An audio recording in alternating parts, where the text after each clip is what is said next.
essa década de 50, eu falei para vocês que o nosso grande pai é Gardner, né? Até tem um slidezinho deles, deixa eu ver se eu consigo botar para vocês aqui. É esse rapaz, né, o senhorzinho. Gardner nasceu em 1884, veio falecer em 64. E vocês podem perceber que, pelas fotos, ele tem uma cara meio de doido, né? Acho que todo magista, perdoe vocês aí, né, e todo bruxo não é muito normal. Então, você vê que a carinha dele é uma carinha meio esquisita. Mas, com grande carinho, é o nosso grande pai da bruxaria. Na década de 50, ele lança um livro, A Bruxaria Hoje, e é um grande marco, porque é quando essa palavra volta a circular na Inglaterra. A gente está falando de um homem de classe média, né, inglesa. Então, você pode perceber que não é um qualquer um. Né? Eu acho que se fosse uma religiosidade que começasse do povão mesmo, não teria, vamos dizer, a repercussão que teve na época. Ele foi morar no Extremo Oriente por conta de saúde, foi trabalhar, né, servidor público na Malásia, aí volta para se aposentar novamente na Inglaterra, e aí sim ele vai ter alguns contatos que vão iniciá-lo na bruxaria. Ele tem alguns amigos, porque ele pertence à Aurora Dourada, aí tem a parte de maçonaria, outras ordens de magia que ele pertence. Ele é contemporâneo e amigo de Crowley, né? E de Ross Nichols, eu vou falar deles dois para vocês depois um pouquinho. Ou seja, ele é um conhecedor de magia e, ao mesmo tempo, um grande naturalista. Ele vai fazer parte do movimento naturalista que está surgindo na Inglaterra, né? Na década de 40, 50, e por isso que ele está pelado nas fotos. Né? Nessa foto grande da esquerda, ele está pelado porque esse naturalismo ele leva para a bruxaria, ou seja, os rituais de Gardner são feitos nus, vestidos de céu, vamos dizer assim. Né? Porque a ideia de roupa pode atrapalhar o manuseio da energia do próprio corpo. Né? Porque a gente na bruxaria utiliza da nossa energia para fazer os trabalhos mágicos. Então, você quando está com roupa, dependendo do tecido, pode atrapalhar. Né? Então, ele, por si só, já era naturalista, juntou o útil ao agradável e os rituais todos de magia dele eram nus. Agora, você pode perceber que numa foto ele está conjurando um demônio. Essa foto é uma foto que, na realidade, é presepada. A gente não vale nada, não está conjurando nada. Isso vai acontecer muito, não só com ele na década de 60. As fotos que a gente tem desses grandes bruxos da década de 60 fazendo rituais, às vezes até pelados, não é nada disso. Eles não estavam fazendo rituais naquele momento, não. Acabava o ritual e eles tiravam fotos para publicidade, vamos dizer assim, para eles, para a posteridade, para o que fosse.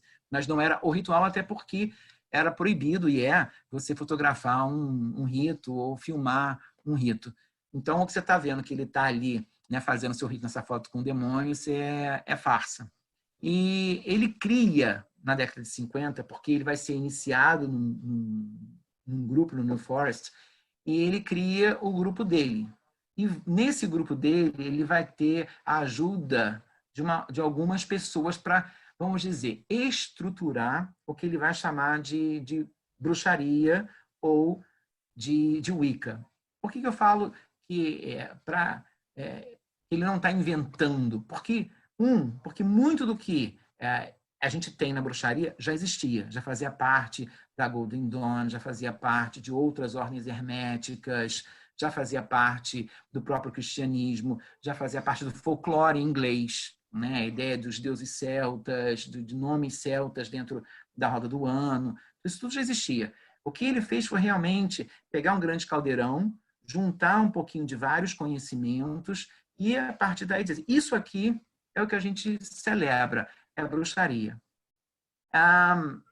Como é que a gente sabe disso? Porque quando você conhece e vai estudar a bruxaria, você reconhece algumas coisas que não são literalmente bruxística. Vou dar um exemplo para vocês. Ele está conjurando um demônio nessa foto. Né? E se você reparar a foto que ele está em pé embaixo, ele está dentro de um círculo. né, de 3 círculos, do traçado desse círculo. Isso é magia cerimonial, isso não é bruxaria. Né? Os instrumentos que ele usa, o que se escreve nos instrumentos, vem de magia cerimonial, isso não vem de bruxaria. Né? E isso a gente vai percebendo também na década de 60 com Alex Sanders, né? Que vai ser uma outra leva de bruxos que vai ter na década de 60, onde até eles fazem os ritos dele dentro de um círculo, né, de Miguel. Então, você tem altos traços de magia cerimonial. E com certeza, se você pensar naquelas bruxas que estavam ali antes da década de 50, escondidas na floresta, como é que eles vão traçar um círculo desse, desenhar no chão, ter um espaço desse para você desenhar tudo isso? Não teria nem como fazer isso, é impossível, né? E se a gente tem que lembrar o seguinte, a gente está falando de 1950, né? Ainda existia uma perseguição muito grande nessa época na Inglaterra, a bruxaria. A última lei de Inquisição que caiu foi a espanhola, né? No final do século, foi 1880 e alguma coisa, se eu não me engano. Então, no final do século XIX. Então, a gente está falando de coisa de 50, 70 anos, caiu a última lei inquisitória. Se a gente pensar que na década de 50 era proibido, né, o homossexualismo, então a bruxaria não estava longe disso. O cara ser pego fazendo algum tipo de feitiço e ir para a cadeia, com certeza. Né? Então, já existia em muito secreto.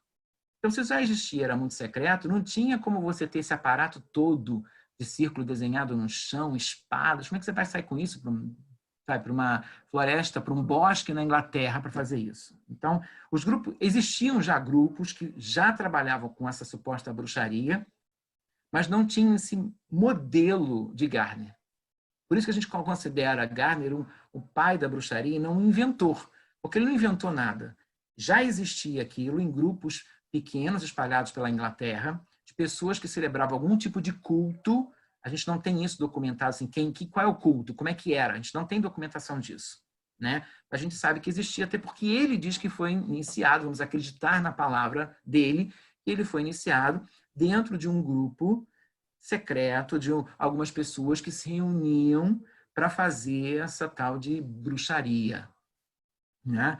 A gente já tinha Margaret Murray, né, uma antropóloga que já defendia a existência de cultos pagãos, isso na década de 20 e 30, ela já defendia essa teoria de que os cultos das bruxas da época medieval, da Inquisição, não tinham acabado, continuaram passando de uma maneira secreta, não tiveram nenhuma interrupção.